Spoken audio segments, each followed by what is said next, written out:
पहले 500 रुपये कैसे पड़े वो बताओ। आनंद साहब के नेतृत्व में के नेतृत्व में काम किए हमारी बात करके महाराष्ट्र के 5 महीने हमारे पार्टी ने बड़े के बाद अधिवेशन में इसीलिए 5 महीने 1 लाख उद्धव ठाकरे सत्तेत जाण्यासाठी इच्छुक आहे, मात्र त्यांना तुम्ही विचारत नाही।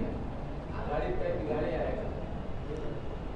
चंद्रकांत दादा पाटलांनी शेतकऱ्यांची कर्जमाफी करू सांगितलं होतं, का केली नाही या संदर्भात बोलावं। त्यांनी 1,500 रुपये वरून 2100 रुपये करणार होतं, त्याबद्दल काय केलं ते सांगावं आणि त्यांच्या सरकारचे दिलेल्या आश्वासनाच्या अनुषंगाने त्यांनी बोलावं। आता त्यांना 238 का 39 आमदार त्यांच्याजवळ आहे, एवढी मोठी मेजॉरिटी असताना अजूनही त्यांना पुढे प्रोजेक्ट टायगर करण्यासारखी जर आवश्यकता वाटत असेल तर हे दुर्दैव आहे। चला बघू महाराष्ट्र प्रदेश कांग्रेस धन्यवाद प्रभारी तथा न्याय सचिव सबको धन्यवाद। सुनाजी चौधरी या ठिकाणी आलेले त्यांची मी शब्दसुमनाने स्वागत करतो। हे सरकार वागत आहे। आम्ही जे म्हटलं की फडणवीस सरकार आणि मोदी सरकार याची जी तुलना आम्ही काही क्रूर पद्धतीची केली त्याचं कारणच ठेवलं। ठीक आहे, लास्ट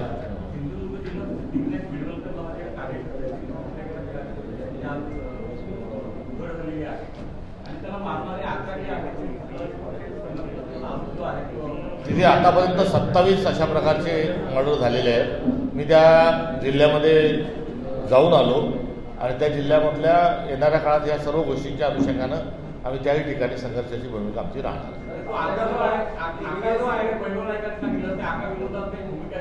नाही आहेच ना, आका जे आहे, आका असो का बोका असो, जे चूक आहे त्याला आम्ही चूक म्हणणारच आहे।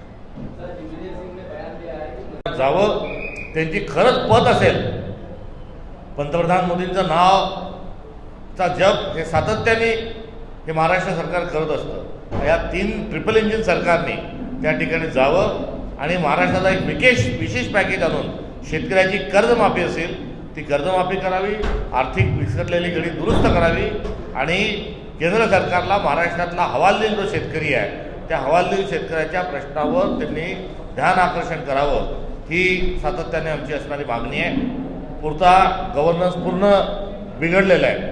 अवैध व्यवसायांनी महाराष्ट्रात कळस गाठलेला आहे। वर्लीचे दुकानं, दारूचे चप्पे, गांजे, किंबहुना आता जो या गुजरातच्या कांडला पोर्टवर मोठ्या प्रमाणावर ब्राऊन शुगर येत आहे, गर्द येत आहे, त्या ठिकाणचे अंमली पदार्थ येत आहे, त्याचं कनेक्शन हे महाराष्ट्राशी हे आता जोडलं जात आहे आणि या महाराष्ट्रामधला या अंमली पदार्थांच्या विळख्यामध्ये फसवण्याचं एक कारस्थान हे सुरू आहे आणि पोलीस ही कुठलीही लॉ अँड ऑर्डरची परिस्थिती नाही, मोठ्या प्रमाणावर भ्रष्टाचार आहे, नंबर 2चे धंदे सुरू आहेत आणि महाराष्ट्राचे जे मुख्यमंत्री आहेत या मुख्यमंत्र्यांकडेच गृह खातं आहे अकोला, तर या सगळ्या गोष्टींचा अधिक या सगळ्या गोष्टी बोकाळलेल्या आहेत। हे निदर्शनास आणून देऊन देखील ते थांबत नाही।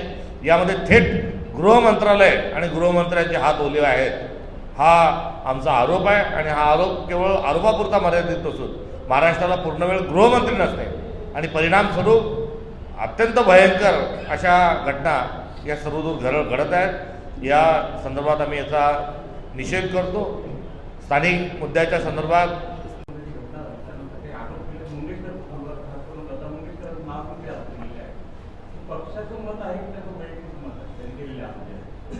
मंगेशकर परिवार हे महाराष्ट्राचं भारताचं एक भूषण आहे। त्यांच्यावर सर्वच लोकांनी सर्वच काळातील सरकारने त्यांचा आदर केलेला आहे, सन्मान केलेला आहे, संस्कृती योगदान मान्य केलं आहे आणि सदरू दवाखाना बांधत असताना सर्वच पक्षांनी सर्वच सरकारने त्यांना मदत केली आहे। नेहरूजींनी ये मेरे वतन के लोगों कवी प्रदीपचं गीत गायल्यानंतर, लताजींनी गायल्यानंतर त्यांच्या डोळ्यातून अश्रू आले। त्यांनी लताजींना त्याच वेळेस त्या ठिकाणी बोलून सन्मानित केलं। तेव्हापासून तर जमीन देण्यापासून दवाखाना सुरूपर्यंत सर्व हे केलेलं आहे। मी भिसे परिवाराच्या कुटुंबाची भेट घेऊन आलो। 5.5 तास एक मातृत्वासाठी असुसलेली महिला, तिच्याशी केलेली वर्तणूक, तिच्या परिवाराशी केलेली वर्तणूक, त्यांचं होत असणारं रक्तस्राव, यातून झालेला बळी, हा सर्व हृदयद्रावक आहे आणि या हृदयद्रावकमध्ये त्या दवाखान्याची पहिली घटना नाही। पैशासाठी अडवल्या जातं अशा तक्रारी सातत्याने त्या ठिकाणी येत आहे धर्मदाय दवाखाना असताना मोफत उपचार अभिप्रेत ते कोणालाही होत नाही आहे. मोठ्या प्रमाणावर आर्थिक अनियमितता आहे. आणि असं असताना जे डॉक्टर घेसास आहे यांची बाजू घेत असताना ते केळकर तिथले जे डीन आहेत ते म्हणतात राहुल केतू त्यांच्या डोक्यात आले आणि म्हणून त्यांनी 10 लाख मागितले. इतकं बेजबाबदार विधान डीन देत आहे. त्याचे CCTV जप्त करावेत. त्याचा CDR जो आहे त्या BC जे आहेत त्या मृत महिलेचे पती की फोन लावले फोन का नाही उचलले आणि गुन्हे दाखल व्हावेत. ते गुन्हेही दाखल करत नाही. सरकार त्याची पाठराखण करते आणि मंगेशकर परिवाराला चांगलं काम करण्याकरता त्या ठिकाणी दिलेली सर्वच पक्षांनी त्या ठिकाणी केलेली मदत जी आहे किंबहुना काँग्रेस आणि राष्ट्रवादींनी केलेली जी मदत आहे त्यातून उभा दवाखाना तो राहिला. त्यामुळे मत कोणतं असेल काय असेल त्यापेक्षा प्रासंगिक काय आहे त्या प्रासंगिकमध्ये मंगेशकर परिवाराची चुप्पी ही फार कर्कश आहे. त्या संदर्भात माफी मागत नाही.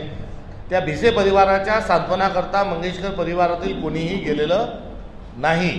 तिथले खासदार मंत्री आहेत तेही गेलेले नाहीत आणि मंगेशकर परिवार माफी मागत नाही, चौकशीवर म्हणत नाही, अनियमितता दूर करू म्हणत नाही, काहीही बोलत नाही. त्यामुळे त्यांची या संदर्भातली जी चुप्पी आहे ही फारच कर्कश आहे, ही अमानुष आहे. मी ही टिप्पणी यावर करतो.